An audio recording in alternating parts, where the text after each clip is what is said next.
ਸਿਆਸਤ ਤੇ ਕਾਰੋਬਾਰ ਜਿਹੜੇ ਨੇ ਦੋ ਮੁxtਲਿਫ ਚੀਜ਼ਾਂ ਨੇ ਚੋਈ ਸਾਹਿਬ, ਤੇ ਤੁਸੀਂ ਕਿਸ ਤਰ੍ਹਾਂ ਫਿਰ ਇਹਨਾਂ ਦੋਨਾਂ ਨੂੰ ਮੈਨੇਜ ਕੀਤਾ? ਅਹਿਮ ਤੁਸੀਂ ਨੁਕਤਾ ਉਠਾਇਆ ਕਿ ਸਾਡੇ ਹੁਣ ਜਿਹੜੀ ਪਾਰਲੀਮੈਂਟ ਹੈ ਤਕਰੀਬਨ 650 ਮੈਂਬਰ ਹੈ ਜੀ।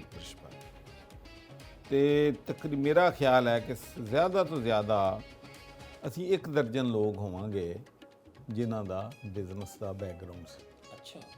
ਬਾਕੀ ਅਕਸਰੀਅਤ ਸਾਡੀ ਜਿਹੜੀ ਹੈ ਨਾ ਆਪਣੀ ਨਾਕਾਮੀ, ਉਹਦੀ ਵਜ੍ਹਾ ਹੀ ਇਹ ਹੈ ਕਿ ਅਸੀਂ ਬਿਜ਼ਨਸ ਔਰ ਸਿਆਸਤ ਨੂੰ ਜਦੋਂ ਇਕੱਠਾ ਕਰਦੇ ਹਾਂ ਕਨਫਲਿਕਟ ਆਫ ਇੰਟਰਸਟ ਆਈ। ਮੈਂ ਫਿਰ ਜਦੋਂ ਸਾਡਾ ਬਿਜ਼ਨਸ ਮਾਸ਼ਾਅੱਲਾ ਕਾਮਯਾਬ ਹੋ ਗਿਆ ਤੇ ਜਦੋਂ ਮੈਂ ਇਲੈਕਸ਼ਨ ਲੜਿਆ 1992 'ਚ, ਤੇ ਮੈਨੂੰ ਮੇਰੇ ਹਲਕੇ ਦੇ ਲੋਕਾਂ ਨੇ ਕਿਹਾ ਕਿ ਭਾਈਜਾਨ ਸਾਨੂੰ ਪਹਿਲਾਂ ਇਹ ਗੱਲ ਦਾ ਜਵਾਬ ਦਿਓ, ਬਿਜ਼ਨਸ ਕਰੋਗੇ ਜਾਂ ਸਿਆਸਤ ਕਰੋਗੇ? ਅੱਛਾ। ਇੱਕ ਤੇ ਨੰਬਰ 2, ਹਰ ਵੇਲੇ ਮੁਸਲਮਾਨਾਂ ਦੇ ਕੰਮਾਂ ਦਾ ਠੇਕਾ ਚੱਕੋਗੇ ਜਾਂ ਜਿਹੜੇ ਅਸੀਂ 90% ਹਾਂ ਸਾਡਾ ਵੀ ਖਿਆਲ ਰੱਖੋਗੇ? 2 ਗੱਲਾਂ ਇਹ ਮੇਰੇ ਵਾਸਤੇ ਹਰ ਜਗ੍ਹਾ ਦੇ ਉੱਤੇ ਕੁਐਸਚਨ ਹੋਏ। ਤੇ ਮੈਂ ਉਹਨਾਂ ਨੂੰ ਕੁਐਸਚਨ ਦਿੱਤਾ, ਮੈਂ ਕਿਹਾ ਜੀ ਬਈ ਜਿੱਥੋਂ ਤੱਕ ਤਾਂ ਮੁਸਲਮਾਨਾਂ ਦੀ ਗੱਲ ਆ, ਹੁਣ ਹਰ ਜਗ੍ਹਾ ਜ਼ੁਲਮ ਹੀ ਮੁਸਲਮਾਨਾਂ ਤੇ ਹੋ ਰਿਹਾ ਹੈ। ਪੈਲਸਤਾਈਨ ਤੇ ਵੀ ਮੁਸਲਮਾਨਾਂ ਤੇ ਹੋ ਰਿਹਾ ਹੈ, ਬਾਕੀ ਕਸ਼ਮੀਰ ਤੇ ਵੀ ਹੋ ਰਿਹਾ, ਤੇ ਬਾਕੀ ਜਗ੍ਹਾ ਤੇ ਵਿਕਟਮ ਮੁਸਲਮਾਨ ਹੈ। ਤੇ ਸਿਆਸਤ 'ਚ ਆਉਣ ਦਾ ਮਕਸਦ ਹੀ ਹੈ ਕਿ ਜਿਹੜਾ ਅਪਰੈਸਡ ਹੈਗਾ, ਕਮਜ਼ੋਰ ਹੈਗਾ, ਜਿਹਦੇ ਨਾਲ ਜ਼ੁਲਮ ਹੋ ਰਿਹਾ, ਉਹਦੇ ਖਿਲਾਫ ਆਵਾਜ਼ ਉਠਾਈ ਜਾਏ। ਤਾਂ ਉਹ ਤਾਂ ਮੈਂ ਆਪਣੀ ਆਵਾਜ਼ ਉਹਨਾਂ ਤਬਕਾਤ ਲਈ ਉਠਾਵਾਂਗਾ। ਮੈਂ ਕਿਹਾ ਵੀ ਹੁਣ ਨੈਲਸਨ ਮੰਡੇਲਾ ਜਿਹੜਾ ਹੈ ਸਾਊਥ ਅਫਰੀਕਾ, ਉਹ ਤਾਂ ਮੁਸਲਮਾਨ ਨਹੀਂ ਹੈਗਾ, ਲੇਕਿਨ ਮੈਂ ਨੈਲਸਨ ਮੰਡੇਲਾ ਵਾਸਤੇ ਜਿੰਨੀ ਕੰਪੇਨ ਕੀਤੀ ਹੈ, ਫ੍ਰੀ ਨੈਲਸਨ ਮੰਡੇਲਾ, ਤੇ ਉਹ ਸਾਰੇ ਤੁਹਾਡੇ ਸਾਰਿਆਂ ਦੇ ਸਾਹਮਣੇ ਆ। ਬਿਲਕੁਲ ਸਹੀ। ਤੇ ਬਾਕੀ ਜਿੱਥੋਂ ਤੱਕ ਰਿਹਾ ਬਿਜ਼ਨਸ ਦਾ ਤਾਲੁਕ, ਉਹ ਤੁਸੀਂ ਬਿਲਕੁਲ ਠੀਕ ਕਹਿੰਦੇ ਹੋ। ਮੈਂ ਤੁਹਾਨੂੰ ਯਕੀਨ ਦਿਲਾਨਾ ਕਿ ਜਿੱਦਣ ਮੈਂ ਸਿਆਸਤ 'ਚ ਕਾਮਯਾਬ ਹੋ ਗਿਆ, ਕੌਂਸਲਰ ਬਣ ਗਿਆ, MP ਬਣ ਗਿਆ, ਤੇ ਮੈਂ 100% ਬਿਜ਼ਨਸ ਨਾਲ ਤਾਲੁਕ ਖਤਮ ਕਰ ਦੂੰਗਾ, ਸਿਰਫ ਤੁਹਾਡੀ ਖਿਦਮਤ ਜਿਹੜੀ ਹੈ ਉਹ ਕਰੂੰ। ਅੱਛਾ, ਵੈਰੀ ਗੁੱਡ। ਔਰ ਅੱਲਾ ਦੇ ਫਜ਼ਲ ਨਾਲ ਮੈਂ ਬੜੇ ਫਖਰ ਨਾਲ ਕਹਿੰਦਾ ਕਿ ਮੈਂ 1992 ਤੋਂ ਲੈ ਕੇ 2025 ਤੱਕ, ਬੱਚੇ ਪਹਿਲੋਂ ਮੇਰਾ ਭਾਈ ਕਰਦਾ ਸੀ, ਫਿਰ ਬੱਚਿਆਂ ਬਿਜ਼ਨਸ 'ਚ ਕੋਈ ਇੰਟਰਸਟ ਨਹੀਂ ਲਿਆ। Very good. ਪਾਕਿਸਤਾਨ 'ਚ ਵੀ 2 ਦਫਾ ਗਵਰਨਰ ਰਿਹਾ, ਬੜੇ ਲੋਕਾਂ ਨੇ ਕਿਹਾ ਮੈਂ ਬਿਜ਼ਨਸ ਨਹੀਂ ਕੀਤਾ, ਇਸ ਵਾਸਤੇ ਕਿ ਮੈਂ ਸਮਝਦਾ ਕਿ ਯੂ ਕੈਨ ਨਾਟ, ਜਦੋਂ ਤੁਸੀਂ ਬਿਜ਼ਨਸ ਨੂੰ ਉਹਨੂੰ ਕਰਦੇ, ਅੱਜ ਵੀ ਇਸ ਮੁਲਕ ਦੇ ਵਿੱਚ ਪਾਰਲੀਮੈਂਟ ਦੇ ਅੰਦਰ professional, professor, doctor, GP, farmer, ਉੱਥੇ ਬੱਸ ਕੰਡਕਟਰ ਵੀ ਮੈਂਬਰ ਆਫ ਪਾਰਲੀਮੈਂਟ ਬਣੇ ਨੇ। ਵਾਹ। ਉੱਥੇ ਬੱਸ ਡਰਾਈਵਰ ਵੀ ਪਾਰਲੀਮੈਂਟ ਦੇ ਮੈਂਬਰ ਬਣੇ ਨੇ। ਉੱਥੇ ਆਪਣੇ ਜਿਹੜੇ ਸਕੂਲਾਂ ਦੇ ਟੀਚਰ ਆ ਉਹ ਵੀ ਬਣੇ ਨੇ। ਉੱਥੇ ਹਰ ਪ੍ਰੋਫੈਸ਼ਨ ਦੇ ਲੋਕ ਜਿਹੜੇ ਨੇ ਉਹ ਉੱਥੇ ਮੈਂਬਰ ਆਫ ਪਾਰਲੀਮੈਂਟ ਬਣੇ ਨੇ, ਕਿਉਂਕਿ ਜਿਹੜਾ ਬਿਜ਼ਨਸਮੈਨ ਆ ਉਹ ਤੇ ਫਿਰ ਉਹਨੇ ਆਪਣਾ ਪੈਸੇ ਦਾ ਕੰਮ ਹਿਸਾਬ ਕਿਤਾਬ ਰੱਖਣਾ। ਔਰ ਅੱਜ ਵੀ ਮੈਂ ਸਮਝਦਾ ਕਿ ਸਾਡੇ ਮੁਲਕ ਦੇ ਵਿੱਚ ਅੱਲਾ ਨੇ ਹਰ ਤਰ੍ਹਾਂ ਦੇ ਰਿਸੋਰਸਿਸ ਦਿੱਤੇ ਨੇ, ਹਰ ਨਿਮਤ ਨਾਲ ਨਵਾਜ਼ਿਆ, ਲੇਕਿਨ ਅਗਰ ਠੱਗੀ, ਚੋਰੀ, ਲੂਟ ਖਸੂਟ, ਕਰਪਸ਼ਨ ਖਤਮ ਹੋ ਜਾਏ ਤੇ ਮੁਲਕ ਜੰਨਤ। ਬਿਲਕੁਲ ਸਹੀ। ਚੌਧਰੀ ਸਾਹਿਬ, ਤੁਸੀਂ 3 ਦਫਾ ਮਾਸ਼ਾਅੱਲਾ ਉੱਥੇ ਮੈਂਬਰ ਪਾਰਲੀਮੈਂਟ ਰਹੇ, ਤੇ ਇਸ ਦੌਰਾਨ ਕੋਈ ਐਸਾ ਕੋਈ ਕਾਨੂੰਨ, ਕੋਈ ਐਸਾ ਤੁਹਾਡੀ ਪਰਫਾਰਮੈਂਸ, ਕੋਈ ਐਸੀ ਚੀਜ਼ ਜਿਹੜੀ ਤੁਹਾਨੂੰ ਅੱਜ ਵੀ ਯਾਦ ਰਹਿ ਗਈ ਹੋਵੇ, ਜਿਹਦੇ 'ਚ ਆਵਾਮ ਵਾਸਤੇ ਤੁਸੀਂ ਕੋਈ ਬਹੁਤ ਜ਼ਿਆਦਾ ਫਾਈਟ ਕੀਤੀ ਹੋਵੇ? ਜੀ, ਮੈਂ ਜਦੋਂ ਮੈਂਬਰ ਆਫ ਪਾਰਲੀਮੈਂਟ ਬਣਿਆ 1997 'ਚ, ਉਸ ਤੋਂ ਪਹਿਲਾਂ ਮੈਂ 2 ਦਫਾ ਗਲਾਸਗੋ ਸਿਟੀ ਕਾਉਂਸਲਰ ਵੀ। ਹਾਂਜੀ, ਤੁਸੀਂ ਗ੍ਰਾਸ ਰੂਟ ਲੈਵਲ ਤੇ ਵੀ ਉੱਥੇ ਸਿਆਸਤ ਕਰਦੇ ਰਹੇ ਹੋ, ਕਾਉਂਸਲਰ ਵੀ ਰਹੇ, ਫਿਰ ਤੁਸੀਂ ਸਕਾਟਲੈਂਡ ਅਫੇਅਰਸ ਡਿਪਾਰਟਮੈਂਟ ਦੇ ਵੀ। ਸਭ ਤੋਂ ਜਿਹੜਾ ਹੈ ਵੱਡਾ ਚੈਲੰਜ ਸਾਡੇ ਵਾਸਤੇ ਸੀ ਕਿ ਇੱਕ ਸ਼ਿਪਯਾਰਡ ਸੀ ਜਿਹੜਾ ਕਿ ਕਲੋਜ਼ ਹੋ ਰਿਹਾ ਸੀ, ਬੰਦ ਹੋ ਰਿਹਾ ਸੀ, ਜਿੱਥੇ 2-2.5 ਹਜ਼ਾਰ ਬੰਦਾ ਕੰਮ ਕਰਦਾ ਸੀ, ਔਰ ਸ਼ਿਪ ਬਿਲਡਿੰਗ ਇੰਡਸਟਰੀ ਪੂਰੀ ਦੁਨੀਆ 'ਚ ਸ਼ਿਪ ਉੱਥੇ ਬਣ ਕੇ ਜਾਂਦੇ। ਅੱਛਾ। ਉਹਦੀ ਜਿਹੜੀ ਕੰਪੇਨ ਸੀ ਉਹ ਐਜ਼ ਏ ਪੋਲੀਟੀਸ਼ੀਅਨ ਮੇਰਾ ਬਹੁਤ ਵੱਡਾ ਚੈਲੰਜ ਸੀ ਕਿ ਪ੍ਰਾਈਮ ਮਿਨਿਸਟਰ ਵੀ ਕਹਿੰਦਾ ਸੀ you are fighting losing battle, secretary of state Scotland ਉਹ ਵੀ ਕਹਿੰਦਾ ਸੀ Muhammad ship building industry is on decline, ਇਹਦਾ ਜਿਹੜਾ ਹੈਗਾ ਇਹਦਾ ਹੁਣ ਪੋਸੀਬਲ ਨਹੀਂ ਹੈਗਾ ਕਰਨਾ, ਗੌਰਮੈਂਟ ਇਹਨਾਂ ਸਬਸਿਡਾਈਜ਼ ਨਹੀਂ ਕਰ ਸਕਦੀ। ਲੇਕਿਨ ਮੈਂ ਇੰਨਾ ਮੋਮੈਂਟਮ ਬਿਲਡ ਕਰਤਾ ਕਿ 1 ਲੱਖ ਤੋਂ ਉੱਤੇ ਬੰਦਿਆਂ ਦੇ ਮੈਂ ਸਿਗਨੇਚਰ ਕੰਪੇਨ ਲਾਂਚ ਕਰਤੀ, ਸੇਵ ਦਾ ਗਵਰਨਸ਼ਿਪ ਯਾਰ। ਵਾਹ। ਔਰ ਮੈਂ ਹਰ MP ਜਿਹੜਾ ਸੀ ਉਹਦੇ ਹਲਕੇ ਜਾ ਕੇ ਬੰਦੇ ਇਕੱਠੇ ਕਰਕੇ ਉਹਨਾਂ ਨੂੰ ਵੀ ਸਾਰਿਆਂ ਨੂੰ ਨਾਲ ਫਿਰ ਰਲਾਇਆ ਜਿੰਨੇ ਵੀ ਸੀਗੇ। ਅੱਛਾ। ਔਰ ਬੜੀ ਇਫੈਕਟਿਵ ਕੰਪੇਨ ਰਹੀ, ਜਿਸ ਤੋਂ ਫਿਰ ਗੌਰਮੈਂਟ ਮਜਬੂਰ ਹੋ ਗਈ, ਸਾਡੀ ਆਪਣੀ ਲੇਬਰ ਗੌਰਮੈਂਟ ਮਜਬੂਰ ਹੋ ਗਈ ਕਿ ਸਬਸਿਡੀ ਦੇ ਕੇ ਉਹ ਜਿਹੜਾ ਸੀ ਗਵਰਨਸ਼ਿਪ ਯਾਰਡ ਬਚਾਇਆ।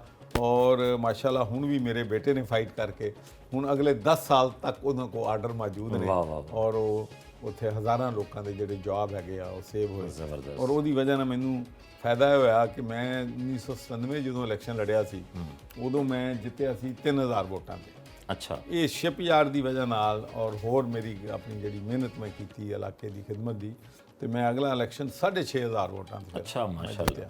ਤੇ ਤੀਸਰਾ ਜਿਹੜਾ ਇਲੈਕਸ਼ਨ ਸੀ ਮੇਰਾ ਉਹ ਮੈਂ ਫਿਰ 8500 ਵੋਟਾਂ ਵਾਹ ਵਾਹ ਵਾਹ, ਜ਼ਬਰਦਸਤ। ਜਿੱਤਿਆ। ਤੇ ਅਗਰ ਤੁਸੀਂ ਲੋਕਾਂ ਦੀ ਖਿਦਮਤ ਕਰੋ ਤੇ ਉਹ ਤੁਹਾਨੂੰ ਐਪਰੀਸ਼ੀਏਟ ਕਰਦੇ ਨੇ। ਚੌਈ ਸਾਹਿਬ, ਤੁਸੀਂ ਉਹ ਜਿਸਲੇ ਉੱਥੋਂ ਰਿਟਾਇਰਮੈਂਟ ਲਿੱਤੀ ਸਿਆਸਤ ਤੋਂ ਤੇ ਫਿਰ ਤੁਸੀਂ ਪਾਕਿਸਤਾਨ ਆ ਗਏ ਹਾਂਜੀ।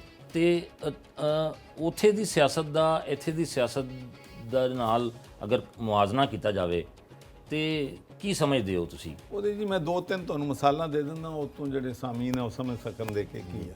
ਪਹਿਲੀ ਗੱਲ ਤੇ ਇਹ ਹੈ ਕਿ ਉਸ ਮੁਲਕ 'ਚ ਜਾਂ ਯੂਰਪ ਦੀ ਜਿਹੜੀ ਉਹਨਾਂ ਦੀ ਕਾਮਯਾਬੀ ਹੈ ਉਹਦੀ ਵਜ੍ਹਾ ਇਹ ਹੈ ਕਿ ਅਗਰ ਕੋਈ ਗਰੀਬ ਆਦਮੀ ਜੁਰਮ ਕਰਦਾ ਹੈ ਜਾਂ ਗਲਤ ਕੰਮ ਕਰਦਾ ਹੈ ਤੇ ਉਹਦੇ ਤੇ ਚਾਂਸਸ ਹੈਗੇ ਨੇ ਕਿ ਉਹਨੂੰ ਪ੍ਰੋਸੀਕਿਊਟਰ ਫਿਸਕਲ ਜਿਹੜਾ ਹੈਗਾ ਵਾਰਨਿੰਗ ਦੇ ਦੇਵੇ ਵੀ ਇਹ ਤੂੰ $5000 ਦੀ ਫਰਾਡ ਕੀਤਾ, ਇਹ ਕੀਤਾ, ਅਗਰ ਆਇੰਦਾ ਕੀਤਾ ਤੇ ਤੈਨੂੰ ਅਸੀਂ ਸਜ਼ਾ ਦੇਵਾਂਗੇ ਜਾਂ ਕੋਰਟ 'ਚ ਤੁਹਾਡਾ ਕੇਸ। ਲੇਕਿਨ ਅਗਰ ਕੋਈ ਮੈਂਬਰ ਆਫ ਪਾਰਲੀਮੈਂਟ, ਕੋਈ ਪੋਲੀਟੀਸ਼ੀਅਨ ਜਾਂ ਕੋਈ ਤਾਕਤਵਰ ਆਦਮੀ ਜਾਂ ਰਿਚ ਬਿਜ਼ਨਸਮੈਨ ਉਹੀ ਜੁਰਮ ਅਗਰ ਉਹ ਕਰਦਾ ਹੈ ਉਹਨੂੰ ਮਾਫੀ ਨਹੀਂ ਹੁੰਦੀ। ਅੱਛਾ, ਉਹਨੂੰ ਫਿਰ ਉਹ ਕਹਿੰਦੇ ਨਹੀਂ ਬਈ ਤੂੰ ਹੁਣ ਲੀਡਰ ਆ ਤੇ ਤੇਰੇ ਵੱਲ ਦੇਖ ਕੇ ਲੋਕਾਂ ਨੇ ਆਪਣਾ ਕਿਰਦਾਰ ਬਣਾਉਣਾ ਹੈ ਤੇ ਤੈਨੂੰ ਅਸੀਂ ਐਗਜ਼ਾਮਪਲ ਬਣਾਉਣਾ। ਔਰ ਉਹਦੀ ਮਿਸਾਲ ਇਹ ਹੈ ਕਿ ਸਾਡੇ 5-6 member of parliament house of Lord ਦੇ ਮੈਂਬਰ ਜਿਨ੍ਹਾਂ ਦੀ ਕਰਪਸ਼ਨ ਜਿਹੜੀ ਸੀ ਕੋਈ 4-5 ਹਜ਼ਾਰ ਪਾਉਂਡ ਤੋਂ ਉੱਤੇ ਨਹੀਂ ਸੀ, ਸਾਰਿਆਂ ਦੇ ਸਾਰੇ ਚਾਰਜ ਹੋਏ ਨੇ, ਸਾਰੇ ਜਿਹੜੇ ਨੇ ਉਹਨਾਂ ਦਾ ਕੇਸ ਅਦਾਲਤ ਚੱਲਿਆ ਔਰ ਸਾਰੇ ਸਜ਼ਾ ਹੋਏ ਨੇ ਔਰ ਸਾਰੇ ਆਪਣੀ ਮੈਂਬਰਸ਼ਿਪ ਐਮਪੀਸ਼ਿਪ ਲੂਜ਼ ਕਰ ਬੈਠੇ। ਲੇਕਿਨ ਇੱਥੇ ਤਾਕਤਵਰ ਅਰਬਾਂ ਰੁਪਈਆ ਖਾ ਜਾਵੇ, ਪੋਲੀਟੀਸ਼ੀਅਨ ਖਾ ਜਾਏ, ਉਹਦਾ ਕੋਈ ਇਹਤਸਾਬ ਦਾ ਨਿਜ਼ਾਮ ਹੈ ਹੀ ਨਹੀਂ। ਤੇ ਗਰੀਬ ਆਦਮੀ ਕੋਈ ਮਾੜੀ ਜੀ ਚੋਰੀ ਕਰਦਾ ਵੀ ਫੜਿਆ ਹੋਵੇ ਤਾਂ ਉਹਨੂੰ ਲਟਕਾ ਦਿੰਦੇ ਨੇ। ਅਮੀਰ ਵਾਸਤੇ ਇਸ ਮੁਲਕ 'ਚ ਜਾਂ ਜਿਹੜਾ ਸਿਆਸਤਦਾਨ ਇਨਫਲੂਐਂਸ਼ੀਅਲ ਹੈਗਾ ਉਹਦੇ ਵਾਸਤੇ ਕੋਈ ਕਾਨੂੰਨ ਨਹੀਂ ਹੈਗਾ, ਉਹ ਜੰਗਲ ਦਾ ਕਾਨੂੰਨ। ਦੂਸਰਾ ਹੈ ਕਿ ਉੱਥੇ ਨੋਬਡੀ ਇਜ਼ ਫॉर ਲਾਈਫ। ਉੱਥੇ ਦੇਖ ਲਓ ਕਿੰਨੇ ਪ੍ਰਾਈਮ ਮਿਨਿਸਟਰ ਬਦਲ ਚੁੱਕੇ ਨੇ, ਸਾਡੇ ਲੇਬਰ ਪਾਰਟੀ ਦੇ ਕਿੰਨੇ ਲੀਡਰ ਬਦਲ ਚੁੱਕੇ ਨੇ, ਕੰਜ਼ਰਵੇਟਿਵ ਪਾਰਟੀ ਦੇ ਕਿੰਨੇ। ਉਸ ਮੁਲਕ 'ਚ ਇਹ ਨਹੀਂ ਹੈਗਾ ਕਿ ਇਹ ਚਲੇ ਜਾਏਗਾ ਤਾਂ ਮੁਲਕ ਬਹਿ ਜਾਏਗਾ ਜੀ, ਇਹ ਮੁਲਕ ਹੀ ਬਚਾਉਂਦਾ ਹੈ। ਨਹੀਂ, ਉਹ ਆਉਂਦੇ ਨੇ 2 ਸਾਲ 4 ਸਾਲ ਆਪਣਾ ਰਹਿੰਦੇ ਨੇ, ਜੂੰ ਹੀ ਫਿਰ ਅਗਲਾ ਆ ਜਾਂਦਾ, ਫਿਰ ਅਗਲਾ ਆ ਜਾਂਦਾ। ਸਾਡੇ ਤੁਸੀਂ ਜਿਹੜੀ ਕੋਈ ਪਾਰਟੀ ਦੇਖ ਲਓ, ਇਹ ਲਿਮਟਿਡ ਕੰਪਨੀਆਂ ਨੇ ਔਰ ਜਿਹੜਾ ਲੀਡਰ ਉਹ ਨਹੀਂ ਰਹਿਣਾ। ਸਹੀ, ਕੋਈ ਐਸਾ ਸਿਸਟਮ ਨਹੀਂ ਹੈਗਾ। ਔਰ ਤੀਸਰੀ ਗੱਲ ਔਰ ਮੋਸਟ ਇੰਪੋਰਟੈਂਟ ਗੱਲ ਇਹ ਹੈ ਕਿ ਉੱਥੇ ਦਾ ਜਿਹੜਾ ਲੀਡਰ ਹੈ ਪਾਰਟੀ ਦਾ, ਉਹ ਕਾਉਂਸਲਰ ਦਾ ਟਿਕਟ ਵੀ ਆਪਣੀ ਮਰਜ਼ੀ ਨੂੰ ਕਿਸੇ ਨੂੰ ਨਹੀਂ ਦੇ ਸਕਦਾ। ਐਮਪੀ ਤਾਂ ਬਹੁਤ ਦੂਰ ਦੀ ਗੱਲ ਹੈ, ਅੱਛਾ, ਸਕਾਟਿਸ਼ ਪਾਰਲੀਮੈਂਟ ਦਾ ਮੈਂਬਰ ਤਾਂ ਬਹੁਤ ਦੂਰ ਦੀ ਗੱਲ ਹੈ। ਉੱਥੇ ਜਿਹੜੀ ਤੁਹਾਡੇ ਲੋਕਲ ਮੈਂਬਰ ਹੈਗੇ ਨੇ ਉਹਨਾਂ ਨੇ ਵੋਟ ਕਰਨਾ ਹੈ। ਅੱਛਾ, ਟਿਕਟ ਮਿਸਾਲ ਵਾਸਤੇ ਦੇ ਤੌਰ ਤੇ ਮੇਰੇ ਆਪਣਾ ਜਿਹੜਾ ਹਲਕਾ ਸੀ ਜਦੋਂ ਮੈਂ ਇਲੈਕਸ਼ਨ ਲੜਿਆ ਉਹਦੇ 550 ਮੈਂਬਰ ਸੀ। ਉਹਨਾਂ 550 ਮੈਂਬਰਾਂ ਨੇ ਵੋਟ ਦਿੱਤਾ ਕੈਂਡੀਡੇਟਾਂ ਨੂੰ। ਸੈਲਫ ਸਟਿੰਗ ਮੀਟਿੰਗਾਂ ਹੁੰਦੀਆਂ, ਕੁਐਸਚਨ ਆਨਸਰ ਹੁੰਦੇ ਆ, ਤਕਰੀਰਾਂ ਹੁੰਦੀਆਂ, ਉਸ ਤੋਂ ਬਾਅਦ ਫਿਰ ਆਪਣਾ ਵੋਟ ਦਿੰਦੇ ਆ। ਉਹ ਫਿਰ ਮੈਂਬਰ ਜਿਹੜਾ ਵੋਟ ਜਿੱਤ ਜਾਵੇ ਉਹ ਤੁਹਾਡਾ ਕੈਂਡੀਡੇਟ ਬਣ ਜਾਂਦਾ। ਅੱਛਾ ਅੱਛਾ ਅੱਛਾ, ਟਿਕਟ ਉਹਨੂੰ ਮਿਲਦਾ ਫਿਰ ਜਾ ਕੇ। ਟਿਕਟ ਉਹਨੂੰ ਮਿਲਦਾ ਜਿਹਨੂੰ ਉਸ ਹਲਕੇ ਦੇ ਪਾਰਟੀ ਦੇ ਲੋਕ ਉਹਨੂੰ ਵੋਟ ਦਿੰਦੇ, ਗ੍ਰਾਸ ਰੂਟ ਤੋਂ ਹੁੰਦਾ। ਅੱਛਾ ਅੱਛਾ, ਤੇ ਇੱਥੇ ਜਦੋਂ ਇੱਕ ਐਮਪੀ ਨੂੰ ਪਤਾ ਹੈ ਕਿ ਮੈਂ ਜਿਹੜਾ ਹੈਗਾ ਵਾ ਮੇਰਾ ਅਗਲਾ ਮੈਨੂੰ ਟਿਕਟ ਹੀ ਮਿਲਣਾ ਜੇ ਬਾਸ ਨੇ ਕਹਿਣਾ ਤੇ ਫਿਰ ਉਹ ਜਿਹੜਾ ਹੈਗਾ ਉਹ ਫਿਰ ਆਵਾਮ ਦੀ ਖਿਦਮਤ ਦੀ ਬਜਾਏ ਚਾਪਲੋਸੀ ਤੇ ਖੁਸ਼ਾਮਦ ਜਿਹੜੀ ਹੈਗੀ ਆ ਲੀਡਰਾਂ ਦੀ ਕਰਦਾ ਹੈ।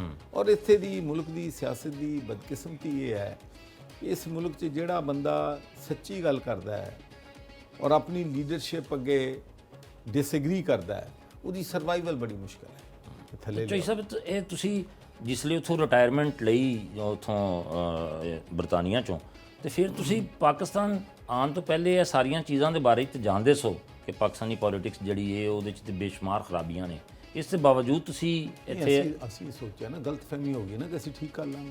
ਅੱਛਾ, ਦੇਖੋ ਨਾ ਅਸੀਂ ਉੱਥੇ ਐਡਾ ਵੱਡੀ ਫਾਈਟ ਕੀਤੀ, ਉੱਥੇ ਮੈਂਬਰ ਆਫ ਪਾਰਲੀਮੈਂਟ ਬਣਨਾ, ਉੱਥੇ ਕਿੰਨੀਆਂ ਤਾਕਤਾਂ ਮੇਰੇ ਖਿਲਾਫ ਕੰਮ ਆਲ ਦੀ ਐਂਟੀ ਮੁਸਲਿਮ ਫੋਰਸਿਸ ਔਰ ਡਿਟਰਮਿਨਡ ਕਿ ਅਸੀਂ ਇਹਨੂੰ ਨਹੀਂ ਬੰਦ ਦੇਣਾ। ਔਰ ਇਹ ਦੇਖ ਲਓ ਮੇਰੇ ਬੰਦ ਤੋਂ ਬਾਅਦ ਅੱਜ 25 ਉੱਥੇ ਮੌਜੂਦ ਨੇ। ਮੈਂ ਰੋਲ ਮਾਡਲ ਸੀ ਤੇ ਉਹ 25 ਆਏ ਨੇ ਨਾ ਅੱਜ। ਪਹਿਲਾ ਦਰਵਾਜ਼ਾ ਖੋਲ੍ਹਣਾ ਜਿਹੜਾ ਹੁੰਦਾ ਨਾ, ਉਹੀ ਮੁਸ਼ਕਲ ਹੁੰਦਾ। ਬਿਲਕੁਲ ਸਹੀ, ਜਦੋਂ ਦਰਵਾਜ਼ਾ ਖੁੱਲ ਗਿਆ ਉਦੋਂ ਤਾਂ ਰਸਤਾ ਬਣ ਜਾਂਦਾ। ਬਿਲਕੁਲ ਸਹੀ। ਤਾਂ ਮੈਂ ਇਹ ਸੋਚ ਕੇ ਆਇਆ ਸੀ ਕਿ ਯਾਰ ਨਹੀਂ ਕੋਈ ਨਹੀਂ, ਅਸੀਂ ਮੇਰੇ ਕੋਲ ਤਜਰਬਾ, ਮੈਂ ਗਲਾਸਗੋ ਸਿਟੀ ਕਾਉਂਸਲ ਰਿਹਾ, ਮੈਂ 3 ਵਾਰੀ ਮੈਂਬਰ ਆਫ 40 ਸਾਲ ਦਾ ਤਜਰਬਾ ਸੀ ਮੈਂ ਤੁਹਾਡੇ ਕੋਲ। ਸਕਾਟਿਸ਼ ਜਿਹੜੀ ਹੈਗੀ ਆ ਪਾਰਲੀਮੈਂਟਰੀ ਸਿਲੈਕਟ ਕਮੇਟੀ, ਉਹਦਾ ਮੈਂ ਚੇਅਰਮੈਨ ਰਿਹਾ। ਜਦੋਂ ਉਸ ਮੁਲਕ 'ਚ 2 ਕ੍ਰਾਈਸਿਸ ਆਏ ਨੇ, ਇੱਕ ਕ੍ਰਾਈਸਿਸ ਬੈਂਕਿੰਗ ਕ੍ਰਾਈਸਿਸ ਆਇਆ, ਇੱਕ ਆਇਆ એનર્ਜੀ ਦਾ। ਦੋਨਾਂ ਦੀ ਜਿਹੜੀ ਹੈਗੀ ਇਨਵੈਸਟੀਗੇਸ਼ਨ ਮੇਰੀ ਕਮੇਟੀ ਨੇ ਕੀਤੀ ਕਿ ਕਿੱਦਾਂ ਇਹ ਕਿਉਂ ਆਇਆ ਔਰ ਇਹਦਾ ਸਦਬਾਬ ਕੀ ਆ, ਇਸ ਮਸਲੇ ਨੂੰ ਹੱਲ ਕਿੱਦਾਂ ਕੀਤਾ ਜਾਵੇ। ਹਰ ਮਸਲੇ ਦਾ ਹੱਲ ਹੈ, ਲੇਕਿਨ ਮੈਂ ਇਸ ਨਤੀਜੇ ਤੇ ਪਹੁੰਚਿਆ ਕਿ ਇਹਨਾਂ ਨੂੰ ਹੀ ਪਤਾ ਮਸਲੇ ਦਾ ਹੱਲ ਕੀ ਆ, ਲੇਕਿਨ ਇਹਨਾਂ ਮਸਲੇ ਦਾ ਹੱਲ ਕਰਦੇ ਤੇ ਇਹਨਾਂ ਦੀ ਪਾਵਰ ਹੱਥੋਂ ਜਾਂਦੀ।